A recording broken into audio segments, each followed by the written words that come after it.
Hello, everyone. This is God and Sinner with Matthew. So last week we was in First John, so we're going to continue in First John. We covered chapter 1 and chapter 2 last week, so now we'll go into chapter 3, which is a very hard chapter, very hard to understand, and it really is. This is one of these chapters that turns people away, thinking they can't get to heaven anyway, so why even try?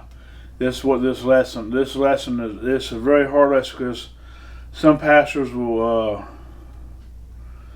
I don't know. I'm representing this the best way I know. I'm just going to say that it's the best way I understand, because you can't just go by one small chapter. You gotta go through this whole book. Like, all this stuff can be taken out of context, and I pray that I'm not taking any of this stuff out of context, because you have to, like, this thing is in order for a reason. This is how they laid it out, and you got to go through the first. This is First John's toward the end of this book, so it's right here, right next to Revelations and stuff. So all this stuff you got to keep in context on what has been said. And that's why I go back to baptism. People talk all this mess about the sinner's prayer. I'm not really here to talk about that today, but the baptism was in the first four Gospels, and then it's all throughout the rest of it. So, anyways, we're going to go start reading, because I'm not really on that lesson today. I'll touch a little bit on some of that, but we're going to go to verse 3, or chapter 3. Verse 1. Behold, what manner of love of the Father has bestowed on us, that we should be called children of God. Therefore, the world does not know us, because it did not know him.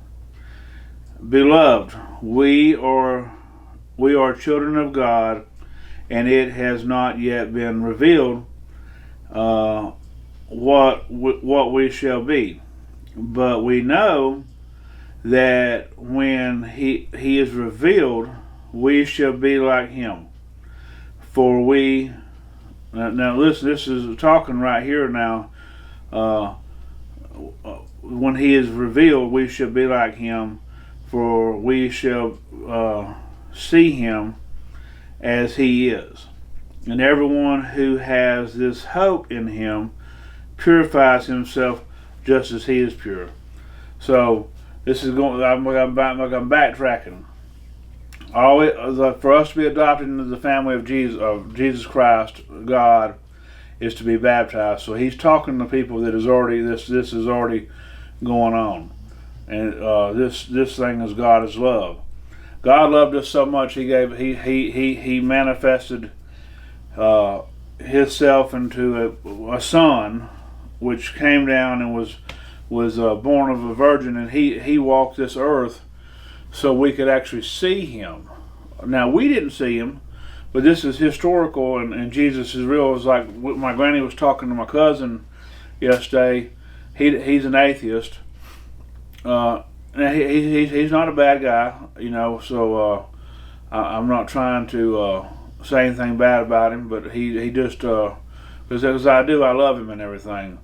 I wish he would believe one day, but you can't make nobody believe nothing that they don't want to believe. A lot of people think this is fairy tales and stuff, and it really is hard to understand at times.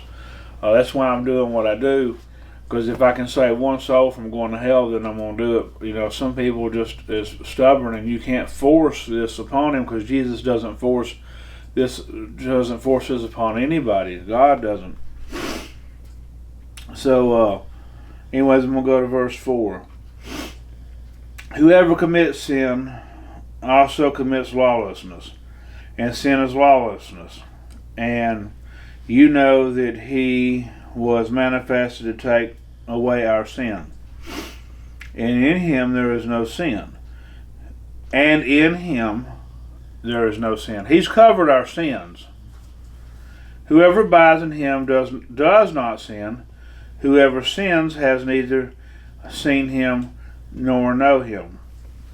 You know, he's covered us though, because we do sin. We do sin. You know, we have to ask forgiveness of these sins. We have to have a pure heart. We have to have a pure heart about what we do and how we act towards people, and it goes into some of this. 7. Little children, let no one deceive you. He who practices. Okay, that's a major key word that people leave out. My little children. So practice is something you practice at. You know, Kobe Bryant practiced like crazy, and he was the best. Allen Iverson was good at it, and he didn't practice. You know, he was known for skipping practices, staying out clubs and drinking and partying and doing whatever he did. But he was still good. You know, he did practice. I'm not going to say he didn't practice, but he didn't practice as much as Kobe. Same way with us as Christians. Some people practice more than the others, so some of us are better at this righteousness thing than others. So just keep that in mind. Some people will leave, like one little word can change the whole thing that's going on, in the thing. And it says, little children, let no one deceive you. He who practices righteousness is righteous, just as he is righteous. He who sins is the devil, for the devil has sinned from the beginning. For this purpose the Son of God has manifested, that he might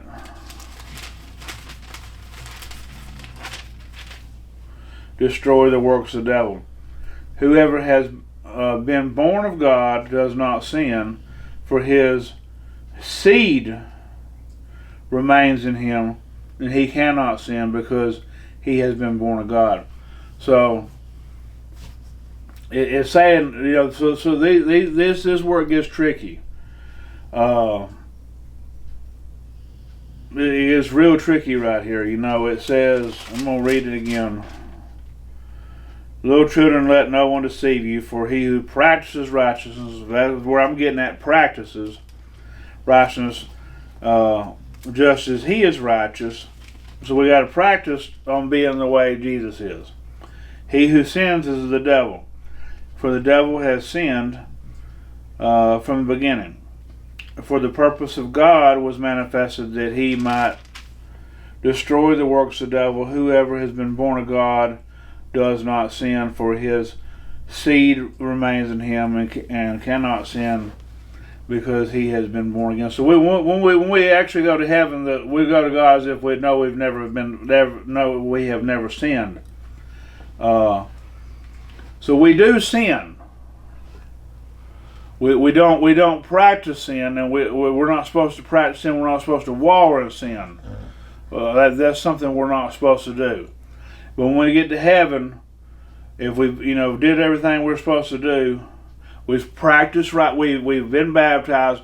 We practice righteousness, and so practicing righteousness is to technically not sin. But all through this book it says that the last couple leading into this. That's what I'm saying. It's so important to go chronologically in order on some of this stuff. The chapter 4 is, it says those who say they do not sin deceive themselves, and they are a liar, and there's no truth in them. That was in one of the chapters leading into this. So this is where it gets confusing, and there's some gray areas that people don't understand. People just throw their hands there and they say, "I just give up because I can't do all this." I might look at this pretty girl over here and I've done sin because I've did something I ain't supposed to do, or I've been swearing too much, or something. There's all kind of different things that could happen.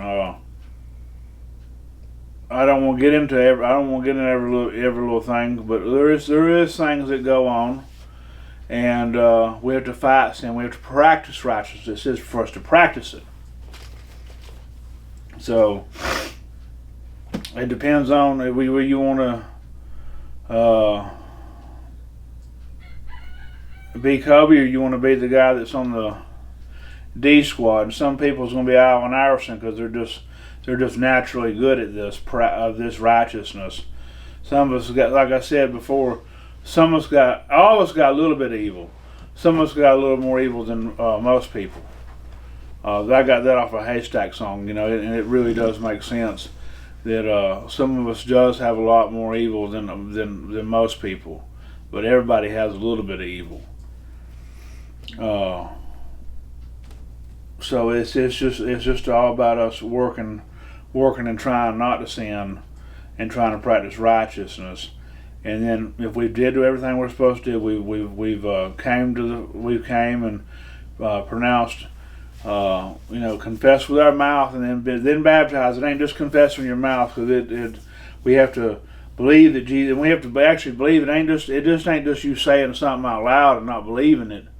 You have to actually believe this in your heart, that Jesus is who He says He is. All this stuff's hard, man. It really is hard to live a Christian life, and to try to walk with Jesus. After that, Jesus has to carry me throughout the day. Not every day, but throughout pieces of the day,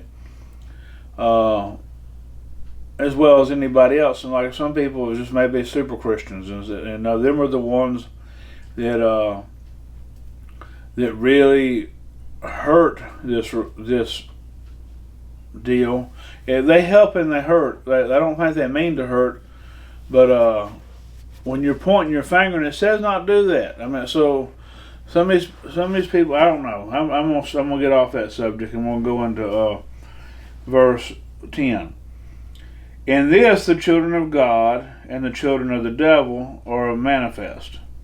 Whoever does not practice righteousness is not of God. So, if you just say hell with it, I'm not going to do this. I'm not going to, I'm not going to practice to be better. I'm not going to work at being better. I'm not going to work at being a better man. I'm not going to work at being a better woman. Which there's only two genders. There's not no more than that. You got man, you got woman. I'm not even sorry if I offend anybody, because it's the truth. So if we're not, it says whoever does not practice righteousness is not of God, nor is he who does not love his brother. We have to love people regardless of whether we want to or not. We have to see what God sees, and it's hard, because some people be getting on your nerves. Some people do you dirty. I've struggled with that over the past, I don't know, 2 years. I've just been done dirty at a couple of different, quite a bit actually. I've been done dirty by people that I really, some people I knew were snakes, and I try to love them anyway. Well, I did love them the best I could. I didn't hate them.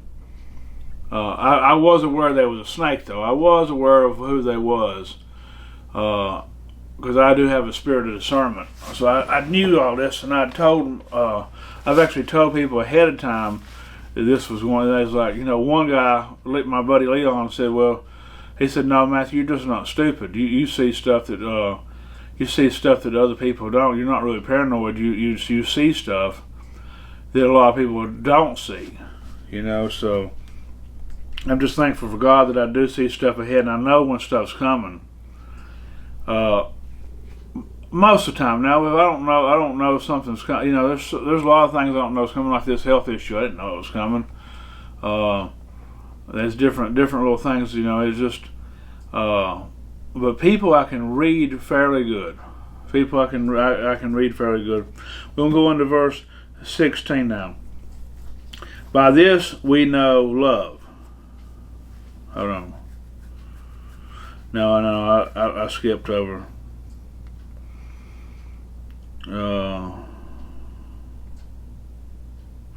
Okay, we'll go to verse 11. For this is the message that you heard from the beginning, that we should love one another, not as Cain, who was the wicked one and murdered his brother. And why did he murder him? Because his works were evil and his brother's righteous. So people see the light in you, and they will. So I'm gonna get into some of this. So us hating somebody is just like murder to God. So I've had a few people hate me. I know I can probably be hard to deal with at times, or even annoying. I don't know. People, everybody can be that though. Everybody can be stubborn or annoying. Everybody. There's not one person on this planet that can't be that. Can't say that isn't them from time to time. So, but to hate somebody, to actually just hate somebody and try to do stuff to hurt them. That's the evil one. That's something that's of the devil. It's not a God. God wants, so I practice this stuff, and this took me years to practice loving people that I know, loving people and being good to people that I know are snakes. It's hard. It's hard to forgive these people. We have to, though. That's what the Bible says. Why I practice. I practice this. That's the whole thing, is practice, practice, practice. All right. And let's see. So we'll go to verse 13. Do not marvel, my brethren, if the world hates you. There we go. We know that we have passed from death to life because we love the brethren. So right there shows you how important this is, that of us to love, and us to show empathy, show compassion, for us just to genuinely love everybody, regardless of whether they love us or they hate us or they're persecuting us. We have to find the love of God, which God gave His only Son for us, because we was not good to God. None of us has been good to God. All of us has did some kind of evil and still fall up and slip and sin and stuff.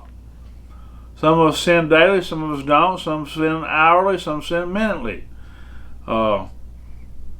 I would say the ones that does it minutely is not been born again, but I can't say that, because maybe they're just really struggling. Some of this stuff's really hard to deal with. It does say for us to practice righteousness and stuff, so that's a very key word that I'm just gonna keep pushing. Practice. Let's see. We know, verse 14. We know that we have. There we go. We passed from life to death. So there's life in us loving everybody. There's life because we love our brethren. We have to love. We have to love people in order to enter the kingdom. That's the thing. We can't go in there hating nobody. He who does not love his brother abides in death. There we go. Whoever hates his brother is a murderer, and you know that no murderer has eternal life abiding in him. So we murder daily, we murder hourly, we murder minutely. Anytime we hate somebody, and I've got people that that probably deserve to be me hated, but I don't hate them. I've prayed for some of them, or prayed for all of them, but some of them I still pray for. Some of them is done probably out of my mind. I done forgot about them, and I don't pray for them every day, but I have before. When certain situations happen. My prayer life needs to be a lot better. I'm sure I'm talking to somebody out there too. This is just a hard deal to love people that hate you, to be good to people that's bad to you. It's hard to do that. You hadn't got to be buddies with them. You ain't got to hang out with them. You ain't got to call them and check on them and all that stuff. You just have to have forgiven them for what they've done and understand that they're humans. All of us are humans. Now, you might not have done what they done to them, but they did. They're corrupt human beings. Some of them's atheists and some of them don't know God. Just think about how just feel how, like, just think about that. People that doesn't know God will burn in hell one day. That's what my granny was telling my cousin, and he just started laughing at her. He don't believe in God. So, like I said, I'm not trying to bash that man. You know, everybody's got their own free will of wanting of doing what they want to do. But it is real. It's not fake. It's not a fairy tale. I just pray anybody watching that thinks it is a fairy tale, and maybe I'm praying I'm making some sense with some of this stuff, can come to God and be baptized. We can go to verse 16 now. By this we know love, because he laid his life for us, and we also ought to lay our lives for the brethren. But whoever has this world's goods and sees his brother in need and shuts up his heart from him, how does the love of God abide in him? So we're supposed to be helping people. I'm not saying we give our last dime to somebody. It says if we have and we see somebody that's in need, do we have the love of God in us? You know, and I go back to this actually condemned my heart a little bit. Because a lot of time I don't carry cash on me or nothing, but I would ride down the bridge and or when I was going to work, there's like a little bridge and there would be some homeless people down there. You know, I might have gave them some money a couple times. Maybe like twice out of the whole year I worked there, and it wasn't a lot. It was like what I had, though. It was everything I had. It wasn't nothing that's going to change their life or nothing. Which I don't carry a lot of money sometimes. Sometimes it might be, $5, $10, $20 or something. Sometimes I may have hundreds in my pocket. It depends on what's been going on. Like, I don't really need, everybody uses cards now. But there's been times that I have rolled by them people, and I feel like that I had $1 or $2 on me or something, because I didn't really carry much money then, or maybe even a 5 or 10, and it wouldn't have hurt me to give it to them, but it's like, when I was riding by, I was like, these guys out here every day, and like they can do something, but I don't know. It's not my place to judge their situation. I don't know. I wish that I could have talked. I wished I could have had time to just talk to them and find out what their situation actually was. I was always rushing to get to work, though. I was always in a hurry to get to work. The only way I could have done that would have been like drive all the way up there on my day off and actually pulled over the side of the road or something, walked over and actually talked to him. And I thought about doing that one day. I really thought about doing that one day, because it was always this guy with his dog, and sometimes it'd be somebody else. Every now and again it'd be a woman or something. And I don't know what's the whole group of them that live out in the woods, and they may be out there shooting heroin or smoking crack. I don't know. I'm not trying to say that's what's going on, but that's sort of what was in the back of my mind. Was I believe these guys are getting high on drugs, so that's the reason why I wasn't giving them money, I don't know, maybe I could have bought, it would have been better for me to bought some food than even gave them the money, is what I should have done. I could have just, brought a case of water and handed out to them, or brought a bag of goods. They could, maybe bought them a daggum can opener. I don't even know if they got brought them a can opener, brought them some soups and stuff, or some silverware or napkins or whatever. There's things that I could have done that this just now came to me. It ain't like that. It was just me thinking about what this says. That's all about this practice, So my mind is working and practicing righteousness and practicing even though I didn't actually do it. But now I'm thinking back on that. That's what the love of God is. Even though you hadn't, thinking back and trying to work better towards a situation than just forgetting about it. Because I don't see them guys no more. But it may be a time to where I'm passing by and on a regular basis again, and that may happen. And now I know what to really do, because God just sort of revealed what I could have done other than giving them money. Because it says by this we know He laid His life for us, and we ought also lay our lives for our brethren. But whoever has this world's goods and sees his brother in need and shuts up his heart from him, how does he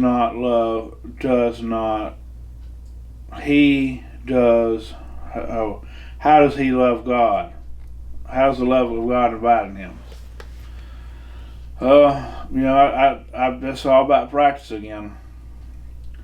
So we're going to go to verse 18. My little children, let us not love in word or in tongue, but in deed and truth. And by this we know that we are of truth, and shall assure our hearts before Him. For if our heart condemns us, God is greater than our heart and knows all things. Beloved, if our heart does not condemn us, we have confidence towards God.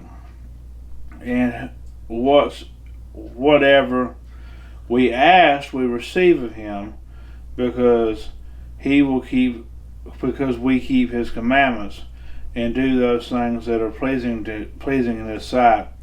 And this is His commandment, that we should believe on the name of His Son Jesus Christ and love one another, as He gave us commandment. Now he who keeps His commandment abides in Him, and He in him. And by this we know that He abides in us by the Spirit from whom He has given us. So that was a lot, man. We went into this whole, if you sin, you're the devil. But then it goes into this, keeping this commandment. This is something in practice. There's a lot of words being thrown around in all this. Some people focus on just the one, but there's a lot of words being thrown around and a lot of things being said in here. So try not to focus on like just a few little things. Try to focus on the whole entire passage. The whole entire passage. And I'm going to read this last thing.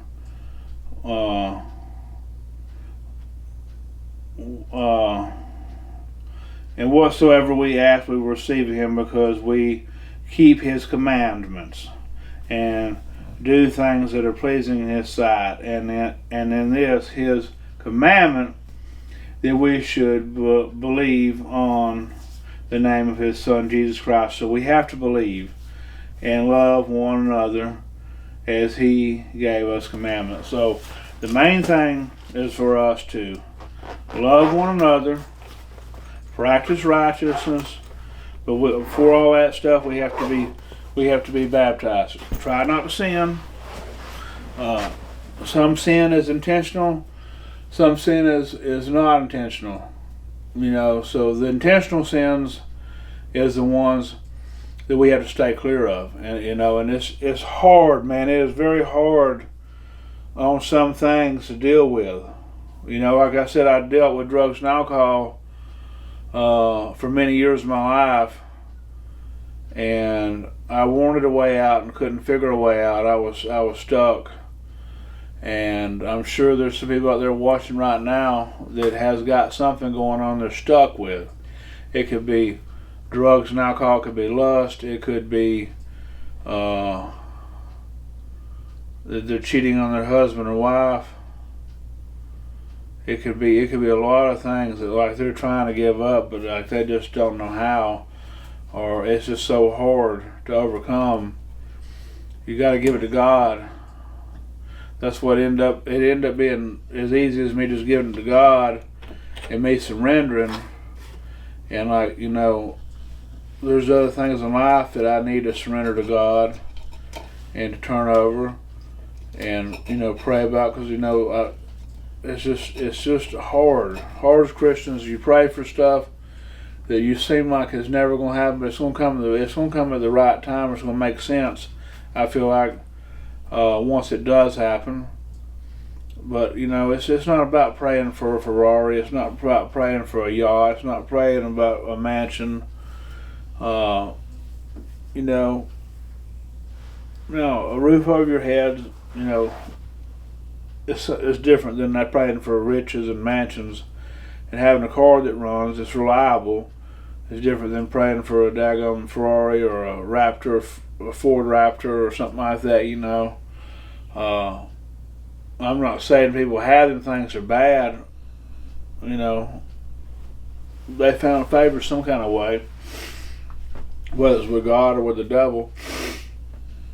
And but the whole thing is, this whole lesson is practice.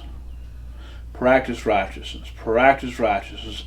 Love your brother, no matter what they've done to you. You have to forgive, or you're not going to be forgiven. It's all through this. It's all through this Word of God, man. It's like they just keep repeating the same thing over and over again, and people try to come up with new ways of interpreting, or new lessons. I try to keep it. I try to keep everything simple. I try to keep this simple. I try to keep my life simple. I try to keep not overthink things. Like, I've been watching this show, The Bear. It's like some kind of show. And it's like the guys just really overthinks things. And like, and I've been one of them people that has overthink, but like, it's not good to overthink and to worry. It's better just to try to keep things simple and have a game plan on what you're trying to accomplish, and try to work at it the best you can. Like I said, this practice of the righteousness. If it's just do it the best you can. And none of us are going to be perfect at it. I work for chefs that it's similar to him. They got ADD or something, and they'll just move stuff all the time, and they won't keep stuff in the same place.